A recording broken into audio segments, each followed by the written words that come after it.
बड़ी खबर यह है कि इस वक्त देश की राजधानी दिल्ली में सियासी हलचल तेज हो गई है। दरअसल आज शाम को नरेंद्र मोदी तीसरी बार प्रधानमंत्री पद की शपथ लेंगे। शपथ ग्रहण समारोह का भव्य आयोजन राष्ट्रपति भवन में होगा और यही कारण है कि अब दिल्ली में हलचल तेज हो गई है। संभावित मंत्रियों से नरेंद्र मोदी ने मुलाकात की है। बैठक के बाद पीएम आवास से कई नेता, कई सांसद बाहर निकले जो कुछ देर बाद आज शाम को शपथ लेने के बाद मंत्री बन जाएंगे। आपको बता दें, मध्य प्रदेश से शिवराज सिंह चौहान, ज्योतिरादित्य सिंधिया, सावित्री ठाकुर का मंत्री बनना तय है। इन सभी को फोन गया है और ये सभी नेता इस वक्त दिल्ली में हैं। तो वहीं छत्तीसगढ़ को लेकर अभी भी सस्पेंस बरकरार है। खबरें यही है कि अब तक छत्तीसगढ़ से किसी भी सांसद को फोन नहीं आया है, निमंत्रण नहीं मिला है। इसलिए खबरें यह है कि फिलहाल छत्तीसगढ़ से किसी सांसद को अभी के लिए केंद्रीय कैबिनेट में यानी मोदी कैबिनेट में जगह नहीं मिलेगी, लेकिन आगे चलकर जब विस्तार होगा तब शायद किसी को मौका मिले। अभी तक किसी सांसद को फोन नहीं आया है। बैठक के बाद सभी नेता प्रधानमंत्री आवास से, पीएम आवास से जब बाहर निकले उस वक्त की तस्वीरें आपको दिखा रहे हैं। 35 से ज्यादा सांसद आज मंत्री पद की शपथ लेंगे। नरेंद्र मोदी तीसरी बार प्रधानमंत्री पद की शपथ लेंगे। उन्हें यह शपथ देश की राष्ट्रपति द्रौपदी मुर्मू दिलाएंगी। कई वीआईपीज के पहुंचने का दिल्ली में सिलसिला शुरू हो गया है। कुछ मेहमान पहुंच चुके हैं तो कुछ दोपहर और देर शाम तक पहुंचेंगे। कई राष्ट्राध्यक्षों को भी निमंत्रण दिया गया है, जिनमें भारत के पड़ोसी देश के प्रधानमंत्री और राष्ट्राध्यक्ष पहुंचे हैं। नेपाल, श्रीलंका, बांग्लादेश, ये तमाम वो देश है जहां के राष्ट्राध्यक्षों को बुलाया गया है। इधर लगातार दिल्ली में अब सियासी हलचलें तेज हो गई है। एक बार फिर देश में एनडीए की सरकार बनने जा रही है और कई नेताओं को फोन पहुंचे हैं। मध्य प्रदेश से शिवराज सिंह चौहान का मंत्री बनना तय माना जा रहा है। और जब शिवराज सिंह चौहान दिल्ली में आज पहुंचे और पीएम आवास जा रहे थे, उससे पहले उन्होंने मीडिया से बात भी की। उन्होंने कहा कि एक नए सशक्त भारत को बनाने के लिए प्रधानमंत्री नरेंद्र मोदी ने जो विजन देखा है, जो सपना देखा है, वो अब साकार होगा। मध्य प्रदेश को तो अच्छा खासा प्रतिनिधित्व मिलेगा। केंद्रीय मंत्री के तौर पर यहां से 3 सांसदों के नाम अभी 100% कंफर्म माने जा रहे हैं, जिन्हें फोन भी आया है। सावित्री ठाकुर का एकाएक नाम आया अभी अचानक। हालांकि छत्तीसगढ़ को लेकर अभी भी सस्पेंस बरकरार है। अभी तक किसी भी सांसद को, छत्तीसगढ़ के जो 10 सांसद हैं बीजेपी के जो जीत कर आए हैं, उन्हें अभी फोन कॉल नहीं आया है। इस कैबिनेट में, नरेंद्र मोदी की इस कैबिनेट में कई ऐसे चेहरे भी दिखेंगे जो अनुभवी हैं, कद्दावर नेता हैं। पहले भी नरेंद्र मोदी की कैबिनेट में वो रह चुके हैं, जिनमें पीयूष गोयल, अमित शाह, नितिन गडकरी, ये वो नाम हैं जो पहले भी रह चुके हैं। अश्विनी वैष्णव आप देख रहे हैं, इनका भी नाम है। खबरें हैं कि जो अहम मंत्रालय है, जो अहम विभाग है, वो सरकार अपने पास रखेगी, बीजेपी के पास रहेंगे। यानी गृह मंत्रालय, विदेश मंत्रालय, रक्षा मंत्रालय, वित्त मंत्रालय, ये सबसे खास मंत्रालय होते हैं और ये सभी विभाग, ये सभी मंत्रालय बीजेपी के सांसदों के पास रहेंगे। बाकी टीडीपी के जो सांसद हैं, तेलुगु देशम पार्टी, चंद्रबाबू नायडू की पार्टी, उनके भी 2 सांसदों को फोन आया है। वो भी मंत्री पद की शपथ लेंगे।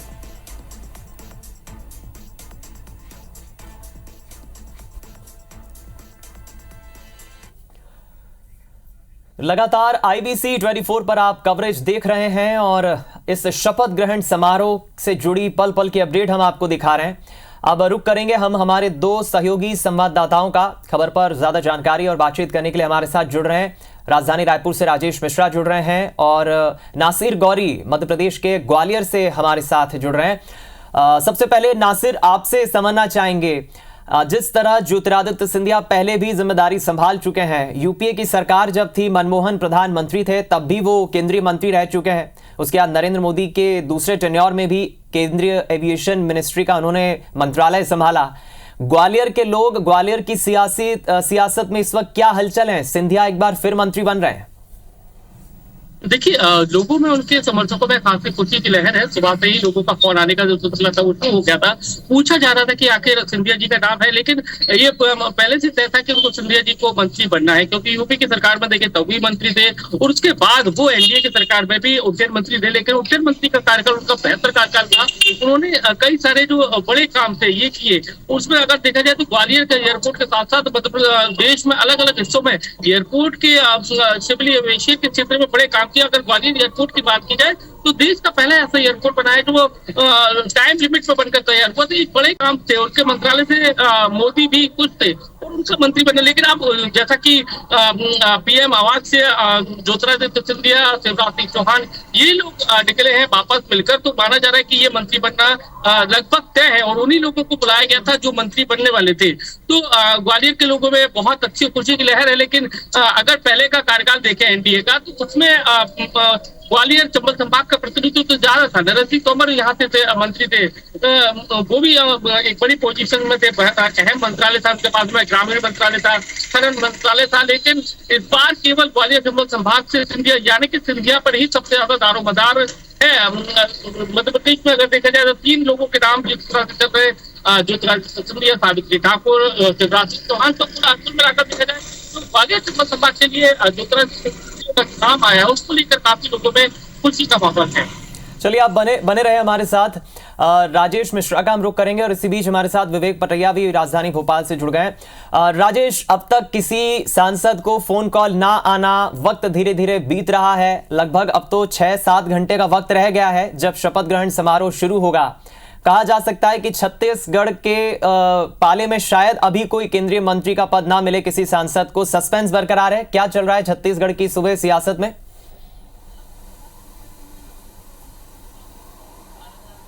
देखिए, पूरी उम्मीद थी सुबह से लेकर अब तक कि किसी न किसी सांसद के पास फोन आएगा और छत्तीसगढ़ को कोई एक न एक कोई सांसद जो है मोदी मंत्रिमंडल के तीसरी बार जो सरकार बन रही है उसमें प्रतिनिधित्व मिलेगा। मगर जैसे जैसे समय गुजरता जा रहा है, जैसे जैसे शपथ ग्रहण की समय नजदीक आता जा रहा है, वैसे वैसे थोड़ा सा छत्तीसगढ़ के लोगों में अब निराशा लगी है, हाथ आई है। क्योंकि 35 सांसद ऐसे हैं जिसमें मध्य प्रदेश के भी 3 सांसद हैं, शिवराज सिंह चौहान, ज्योतिरादित्य सिंधिया और सावित्री सिंह। इनके पास मैसेज आ चुका है, उनके पास कॉल आ चुका है, ये मंत्री बनाए जा रहे हैं। तो जिस तरह से ज्यादातर दूसरे राज्यों में एनडीए गठबंधन के दलों पे भारतीय जनता पार्टी के सांसदों के पास लगातार फोन आ रहे हैं कि उनको मंत्रिमंडल में शामिल किया जा रहा है, मगर छत्तीसगढ़ के किसी भी सांसद के पास अब तक कोई कॉल नहीं आया, ना कोई संदेश आया। तो थोड़ी सी मायूसी यहाँ पर देखी जा रही है। मगर रही बात भरोसे की, तो यहाँ पर कुछ सांसदों को भरोसा है कि शायद उनको मंत्रिमंडल में शामिल किया भी जा सकता है, फोन शायद आ भी सकता है, और ये भी हो सकता है कि शायद पहली बार में उनको मौका ना मिले, दूसरी बार में उनको मौका मिल सकता है। रही बात अगर जिन संभावित सांसदों की, जिसकी 2-3 दिन से लगातार चर्चा चल रही है कि बृजमोहन अग्रवाल, संतोष पांडे, विजय बघेल और कमलेश जांगड़े, इन 4 में से किसी एक को बनाया जा सकता है। और चारों की पुख्ता वजह भी है दावेदारी की। बृजमोहन अग्रवाल रिकॉर्ड मतों से जीते हैं, बहुत बड़ा अनुभव उनको है, 8 बार के सांसद रहे हैं और इस बार भी रिकॉर्ड मतों से जीते हैं। संतोष पांडे को ने भूपेश बघेल को हराया जो पूर्व मुख्यमंत्री थे और लगातार कांग्रेस की केंद्र की जो राजनीति उसमें भी उनकी काफी महत्वपूर्ण भूमिका रही। इसी तरह विजय बघेल ने पहले विधानसभा चुनाव में मुख्यमंत्री भूपेश बघेल को हराया था, पूर्व मुख्यमंत्री भूपेश बघेल को हराया था और भारतीय जनता पार्टी के पक्ष में एक माहौल खड़ा किया था। इसी तरह महिला सांसद कमलेश जांगड़े भी, उन्होंने भी कांग्रेस के पूर्व धाकड़ मंत्री को हराया था। तो इन 4 का नाम प्रमुखता से चल रहा, मगर थोड़ी सी निराशा इस बात को लेकर देखी जा रही कि अब तक किसी भी छत्तीसगढ़ के किसी भी सांसद के पास कोई कॉल नहीं आया। मगर हम अगर पिछले कार्यकालों की बात करें तो हर बार छत्तीसगढ़ को जब 8-9 सीट मिली थी, जब 8 सीट मिली थी, तब भी छत्तीसगढ़ के सांसदों को एक न एक पद दिया गया था, एक न एक मंत्रिमंडल मिला था। मगर इस बार 10 सीट मिलने के बावजूद भी अगर ऐसी संभावना नजर नहीं आ रही तो निश्चित रूप से यहाँ के कार्यकर्ताओं पे, यहाँ के नेताओं पे, यहाँ के सांसदों में थोड़ी सी मायूसी है, मगर उम्मीद अभी तक उन्होंने नहीं खोया है। चलिए आप बने रहे राजेश, जो भी अपडेट होगा जरूर हम तक पहुंचाइएगा, बने रहे हमारे साथ। इस बीच इंदौर से रवि सिसोदिया भी हमारे साथ जुड़ गए हैं। विवेक आपके पास आऊंगा, लेकिन उसके पहले रवि से मैं जरा सवाल ले लेता हूं, क्योंकि एकाएक रवि आप सुन पा रहे हो तो जरा ये बताएं, एकाएक सावित्री ठाकुर के नाम की चर्चा हो गई और उन्हें तो फोन कॉल भी आ गया, ऐसी खबरें। पहले तो इस तरह की कोई खबरें नहीं थी, सावित्री का नाम भी इस दौड़ में नहीं था। क्या समीकरण हो सकते हैं सावित्री ठाकुर को अगर मंत्री बनाया जाएगा तो?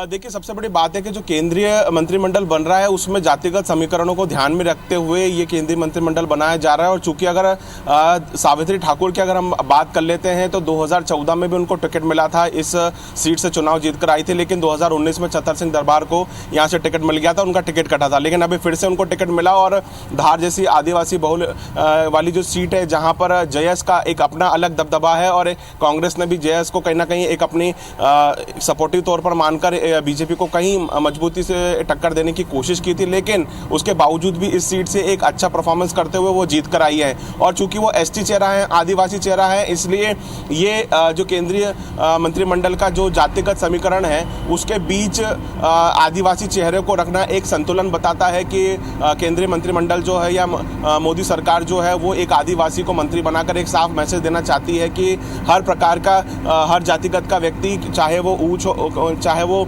किसी भी धर्म से आता हो, किसी भी संप्रदाय से आता हो, उसको इस मंत्रिमंडल में शामिल किया जा रहा है। और इसी तौर पर जो हम देख रहे हैं कि एसटी का चेहरा यानी सावित्री ठाकुर जो है वो सीधे तौर पर केंद्रीय मंत्रिमंडल में ली जा रही है। फ़ोन कॉल उनको आ गया है और साफ हो गया है कि सावित्री ठाकुर जो है वो मोदी कैबिनेट में मंत्री बनेंगी। अब ये सबसे बड़ी बात है कि धार जैसी सीट है, यहाँ पर अगर हम इस पूरे धार के भौगोलिक स्थिति को समझते हैं तो शहरी इलाका अगर छोड़ दिया जाता है तो उसके अलावा जो इसका 75% ग्रामीण इलाका है वहाँ पर अधिक से अधिक आदिवासी बहुल इलाका है। 75% आबादी जो है वो आदिवासी बहुल इलाके की आती है। ऐसे में सीधी तौर पर अगर केंद्रीय मंत्रिमंडल जो है या जो मोदी कैबिनेट में सावित्री ठाकुर को शामिल किया जा रहा है तो एक साफ मैसेज देने का यह प्रयास किया जा रहा है कि आदिवासियों को भी एक उक्त स्थान जो है मिलेगा। और मुझे रवि, 2 दिन पहले एनडीए की जब बैठक हुई थी पुराने संसद भवन में, तब मोदी का वो बयान याद आ रहा है। संबोधन में नरेंद्र मोदी कह रहे थे कि आज देश के 10 राज्यों में आदिवासी निवास करते हैं और उन 10 में से 7 राज्यों में बीजेपी की सरकार है जो आदिवासी बीजेपी के साथ है। शायद यही कारण है समीकरण में इस बात का ख्याल रखा गया है। बने रहे आप। विवेक पटैया का अब हम रुख कर लेते हैं, राजधानी भोपाल से हमारे साथ बने हुए हैं। विवेक, मध्य प्रदेश की 29 सीटों में सबसे ज्यादा लीड से जीतने वाले प्रत्याशी तो इंदौर के शंकर लालवानी हैं, लेकिन दूसरे नंबर पर आते हैं प्रदेश के मामा, पांव वाले भैया शिवराज सिंह चौहान। पहले तो कह रहे थे दिल्ली नहीं जाऊंगा, लेकिन अब तो जिम्मेदारी मिल रही है, कंफर्म है? देखिए, निश्चित तौर पर शिवराज सिंह चौहान को जो है मंत्रिमंडल में शामिल किया जा रहा है। मोदी कैबिनेट में वो संभावित चेहरे शिवराज सिंह चौहान होंगे जो मध्य प्रदेश की तरफ से अब प्रतिनिधित्व करेंगे केंद्रीय कैबिनेट में। और सबसे बड़ी बात है कि 19 साल बाद शिवराज सिंह चौहान अब एक बार फिर जो उनकी पारी केंद्रीय राजनीति में शुरू हो रही है। और ये मध्य प्रदेश के लिए भी गौरव की बात है कि मध्य प्रदेश के वो लगातार जो है 18 साल मुख्यमंत्री रहे और उसके बाद अब केंद्र में मंत्री बनने जा रहे हैं। शिवराज सिंह चौहान की चुनावी जीत की भी यदि हम बात करें तो देश भर में चर्चा का विषय वो इसलिए भी है क्योंकि सर्वाधिक वोट प्रतिशत से जीतने वाले प्रत्याशियों में शिवराज सिंह चौहान का नाम है। सर्वाधिक बड़ी जीत वाले प्रत्याशियों में शिवराज सिंह चौहान का नाम है। ऐसे में उनको केंद्रीय कैबिनेट में शामिल किया जाना एक जो है कह सकते हैं कि बड़ी बात तो है ही मध्य प्रदेश के लिए। और एक ऐसा व्यक्ति जो मध्य प्रदेश में लगातार जो है 18 साल तक अपने योजनाओं के जरिए लोकप्रिय रहा, अपनी योजनाओं के जरिए जनता के बीच में एक उनकी लोकप्रियता रही और अब वो केंद्र में जा रहे हैं। और मंत्री पद उनको कौन सा मिलेगा ये अभी तय नहीं है, लेकिन ये कह सकते हैं कि जिस तरह प्रधानमंत्री नरेंद्र मोदी ने हरदा की चुनावी सभा में ये कहा था कि शिवराज सिंह चौहान मेरे साथ मुख्यमंत्री भी थे, जब वो गुजरात के मुख्यमंत्री थे तब शिवराज सिंह चौहान मध्य प्रदेश के मुख्यमंत्री थे, और जब शिवराज सिंह चौहान जो है सांसद थे तब जो है नरेंद्र मोदी राष्ट्रीय महामंत्री की भूमिका में थे, और अब वो दिल्ली उनको ले जाना चाहते हैं। मतलब उसी समय शिवराज सिंह चौहान के कह सकते हैं कि शिवराज सिंह चौहान को लेकर मोदी ने संकेत दे दिए थे कि बड़ी भूमिका में शिवराज सिंह चौहान आने वाले समय में दिखाई देंगे, और वही हो रहा है। अब शिवराज सिंह चौहान जो है मध्य प्रदेश के एक सांसद, विदिशा के सांसद के तौर पर मोदी कैबिनेट में बनने जा रहे हैं। मोदी 3 जो तीसरा कार्यकाल है नरेंद्र मोदी का, जो इतिहास रचने जा रहा है उसमें वो मंत्री बनेंगे। भारी भरकम मंत्रालय मिलने की भी संभावना जताई जा रही है कि शिवराज सिंह चौहान को उनके अनुभव के आधार पर कोई बड़ा मंत्रालय दिया जा सकता है। तो मध्य प्रदेश से भले ही इस बार मोदी कैबिनेट में प्रतिनिधित्व की संख्या कम हो, लेकिन एक बड़े कद के नेता के तौर पर शिवराज सिंह चौहान सिंधिया का नाम जो है अब सामने आ रहा है और मोदी कैबिनेट में वो शपथ लेने जा रहे हैं। चलिए, फिलहाल बहुत शुक्रिया आप सभी का, विवेक हमारे साथ जुड़ने के लिए भोपाल से, रवि आपका भी शुक्रिया, राजेश शुक्रिया आपका, सभी सहयोगियों का बहुत शुक्रिया हमारे साथ जुड़ने के लिए।